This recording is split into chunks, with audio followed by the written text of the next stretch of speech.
네, 어제와 함께 오늘 말씀은 예루살렘 성전의 멸망에 관련된 말씀입니다.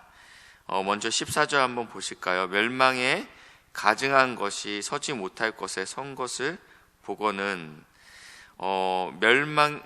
가증한 것들은 무엇이고 서지 못할 곳은 무엇인지 마태복음 24장 15절 병행 구절인데요. 한번 보실까요? 너희가 선지자 다니엘이 말한 바, 지금 다니엘 선지자에서 이거에 대해서 언급하고 있다라고 이야기하고 있습니다.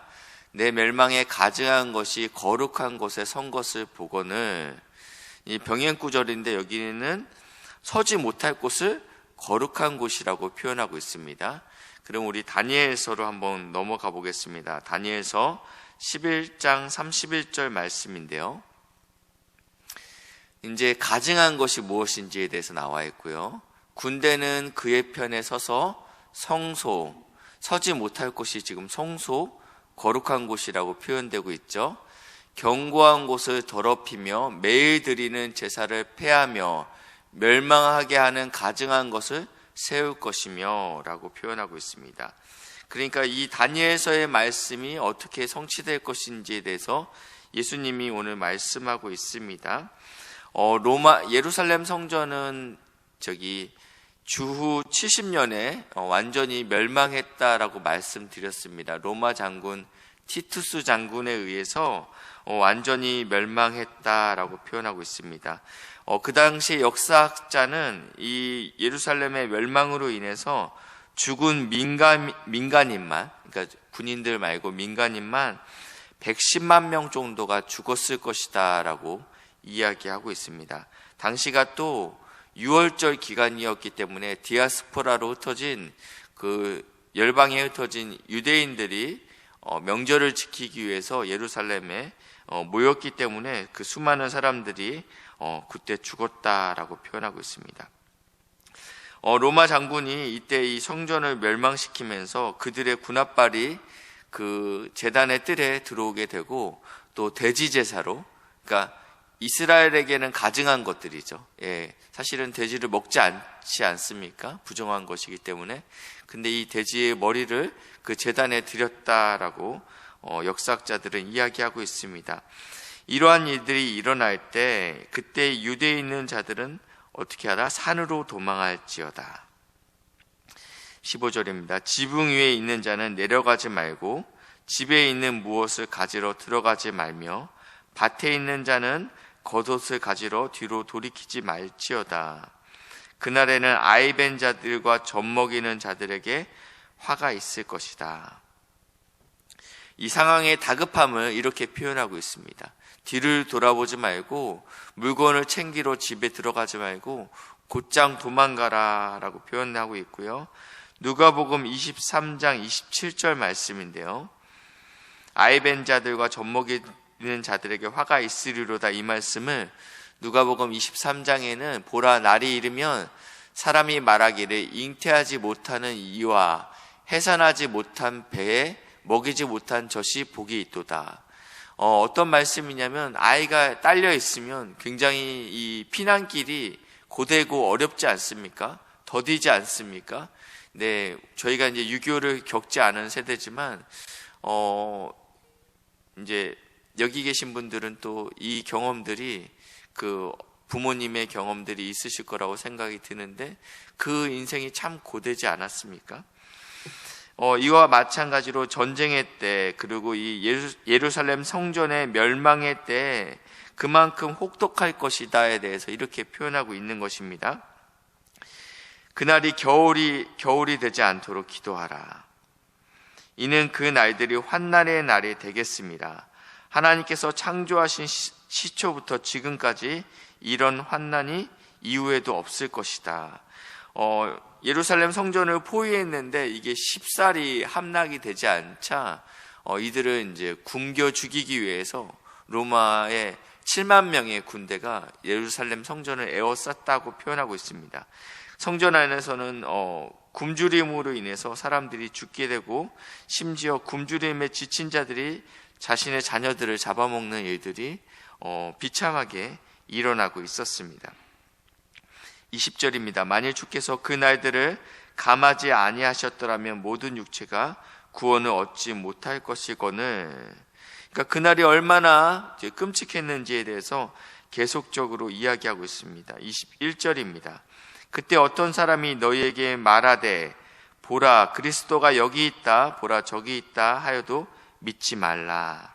이제 거짓 선지자들이 일어나는 거죠. 그래서 거짓 메시아들이 일어나서 내가 그다라고 선포하고 있다라는 것입니다.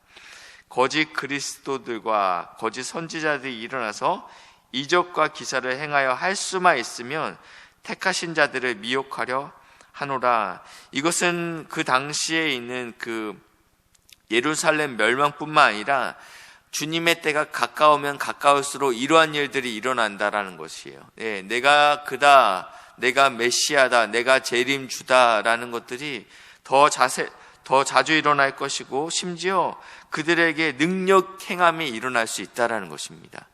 우리가 여기에서 이제 오해하면 안 됩니다. 우리가 거기서 병고침이 일어나고 어떠한 신비적인 능력이 일어나서 거기에 미혹되면 안 됩니다. 오직 우리를 구원할 이름을 주신 이는 예수 외에는 다른 이름이 없습니다. 사람의 어떠함이 우리를 구원할 수 없다라는 것입니다. 그 사람의 탁월함이, 그 사람의 능력 행함이 그 사람은 메시아임을 절대 증명할 수 없음을 기억하시길 바랍니다. 사단은 마지막까지 택한 자를 미혹하려고 들 것입니다. 너희는 삼가라. 내가 모든 일을 너희에게 미리 말하노라. 예수님께서 미리 말씀하시는 거예요. 이런 일이 분명히 일어날 것이야. 말세에, 그리고 예루살렘의 멸망 때, 그리고 말세를 살고 있는 지금 때 분명히 이런 일이 일어날 것을 내가 미리 말하노라. 그러면서 24절입니다. 많은 이제 주석가들이, 신학자들이 24절부터는 예수님의 재림의 때라고 이제 설명하시는 분들도 있고, 예루살렘 성전 멸망의 때라고 설명하시는 분들이 있습니다. 근데 저는 예루살렘 성전 멸망의 때라고 저희가 보는 것이 좀 더 옳지 않을까라는 생각들을 갖고 말씀을 주의하도록 하겠습니다. 24절입니다. 그때 환난 후에 해가 어두워지며 달이 빛을 내지 아니하며 별들이 하늘에서 떨어지며 하늘에 있는 권능들이 흔들리로다. 굉장히 무서운 말씀이에요. 이건 계시록에도 있는 말씀인 것 같아요. 그렇죠? 하늘이 어두워지고 해가 떨어지고 별들이 떨어지는 일들, 이런 일들은 저희가 이게 묵시죠. 그러니까 계시죠. 앞으로 일어날 종말들에 대해서 이야기할 때 사용되는 표현입니다. 우리나라도요. 왕을 태양으로 알고 있습니다. 그렇죠? 하늘 아래 두 태양이 없잖아요. 그렇기 때문에 일식 어떠한 갑자기 대낮에 태양이 어두워지는 현상들에 대해서 굉장히 불길한 징조들로 보곤 합니다. 마찬가지로 오늘 여기서 드러나는 이러한 모든 현상들, 이사야 13장 10절 말씀인데요. 이사야 13장 10절 말씀은 바벨론의 몰락에 대해서 경고하고 있는 말씀이에요. 하늘의 별들과 별 무리가 그 빛을 내지 아니하고 해가 돋아도 어두워지며 그리고 달이 그 빛을 비추지 아니할 것이다. 여기서 말하는 이 천체에 있는 빛을 내는 것들은 다 권세자들, 임금들을 의미하고 있다라는 것입니다. 구약 성경에서요. 이사야에서 말씀이니까 오늘 말씀도 그렇게 보는 것이 더 성경적으로 맞다라는 생각이 듭니다. 실제로 이 해가 어두워지며 달이 빛을 내지 아니하고 별들이 떨어진다라는 이런 것들이 주 69년, 그러니까 예루살렘 성전이 멸망하기 전에 로마의 황제가 4차례 연거푸 바뀌게 됩니다. 그 1년 사이에 황제가 4명이 바뀌었다라는 거예요. 굉장히 정세가 혼란스러웠다라는 거예요. 네로 황제가 자살해서 죽게 됩니다. 69년에. 그래서 오토가 그 자리를 차지하게 되고요. 그리고 비델리우스가 차지하고 베스파시니아수가 또 그 자리를 차지하게 됩니다. 그러니까 지금 이게 자연스럽게 일어나는 현상들이 아니고 반란이 일어나고 또 거기에 대한 또 반란이 일어나고 거기에 대한 또 반란이 일어나면서 지금 그 전 세계 제국을 호령하고 있는 이 로마 제국에 굉장히 불안한 정세를 의미하고 있습니다. 별들이 우후죽순 떨어지고 있는 거죠. 황제만 바뀌겠습니까? 황제 밑에 있는 신하들도 다 같이 물갈이 될 거 아닙니까? 그러니까 지금 그 현상들을 이렇게 표현하고 있는 것입니다. 그리고 나서 이제 문제는 26절입니다. 그때 인자가 구름을 타고 큰 권능과 영광으로 오는 것을 사람들이 보리라. 목사님, 앞에 것까지는 그렇게 설명할 수 있어도 지금 이 본문은 예수의 재림에 관련된 본문인 게 분명합니다. 앞에 것까지는 예루살렘 멸망으로 우리가 해석한다 해도 지금 이 본문은 예수님께서 구름 타고 오신다고 하는데 이 본문을 어떻게 그 예루살렘 성전 주 70년으로 맞출 수 있습니까? 라고 여기서 이제 많은 이제 주석학자들이 갈리게 됩니다. 저희가 이제 멸망에 가증한 것이 서지 못할 것을 보거든 이것을 우리가 다니엘서 말씀을 가지고 와서 그때 어떠한 일이 성취됐는지에 대해서 봤습니다. 마찬가지로 이 본문도 다니엘서에 있습니다. 다니엘서 7장 13절 말씀입니다. 내가 또 밤 환상 중에 보니 인자 같은 이가 어떻게 해요? 하늘 구름을 타고 와서 옛적부터 항상 계신 이에게 나아가 그 앞에 인도되매. 지금 하늘 구름을 타고 와서 어디로 가요? 보좌에 계신 하나님께 간다라고 지금 이야기하고 있죠. 보좌에 계신 하나님께 간다. 그러니까 지금 이 다니엘서에서 말하는 인자 같은 예수가 구름을 타고 온다라는 것은 하늘 보좌 옆에 계신다라는 의미로 저희가 해석하면 될 것 같습니다. 마찬가지로 이 표현도 마찬가지라는 것입니다. 네, 오늘 봤던 26절도요.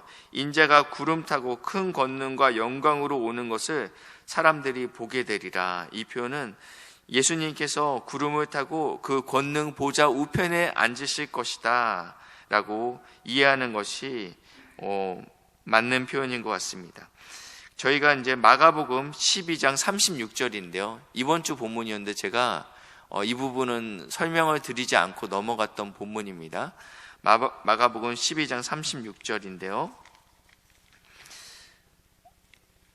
다윗이 성령에 감동되어 친히 말하되 주께서 내 주께 이르시되, 이어서 주라는 것은 하나님께서 성자 예수님께 이르시기를 내가 내 원수를 너의 원수들을 내 발 앞에 줄 때까지 내 우편에 앉으라 하셨도다 하셨느니라.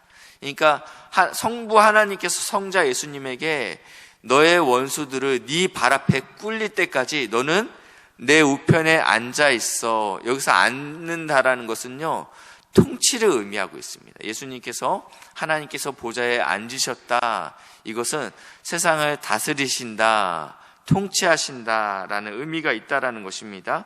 그러니까 주님께서 지금 보좌 우편에서 세상을 다스릴 것이다 라는 의미로 저희가 해석을 하는 것입니다. 그때 어떠한 일이 일어나냐? 27절입니다. 오늘 본문 다시 27절인데요. 또 그때 그가 천사들을 보내어 자기가 택하신 자들을 땅 끝으로부터 하늘 끝까지 사방에서 모으리라. 예루살렘 성전은 멸망했습니다. 사실은 눈에 보이는 그 오랜 시간 우리가 공을 들이고 과부의 가산을 다 소진할 때까지 모든 사람의 고열을 빨아들여서 화려한 성전은 멸망했지만 하나님의 나라는, 그리고 세계의 선교는 이제부터 능력 있게 시작된다라는 것을 오늘 성경에서는 기록하고 있습니다.